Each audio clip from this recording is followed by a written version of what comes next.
কেউ খাবার জোগাতে কাজের সন্ধানে দৌড়াচ্ছে, আবার কেউ অতিরিক্ত খেয়ে খাবার হজমের জন্য দৌড়াচ্ছে।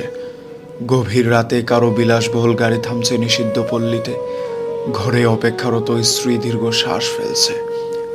কেউ ভাঙা গড়ে থেকে ওই স্ত্রীকে নিয়ে অবিরত সুখের স্বপ্ন বুনছে। কেউ ভাবছে আর কয়টা দিন, ডিভোর্স পেপারে সাইন করলেই মুক্তি।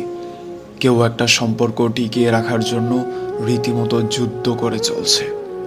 কেউ সন্তান ডাস্টবিনে ফেলে দিয়ে দায় মুক্ত হতে চাইছে, কেউ একটা সন্তানের জন্য সারা জীবন হাহাকার করে যাচ্ছে। কেউ লাখ টাকার ডাইনিং টেবিলে বসেও তৃপ্তি সহকারে ভাত খেতে পারছে না, কেউ পেঁয়াজ কাঁচামরিচ কচলিয়ে গোগ্রাসে ভাত গিলছে।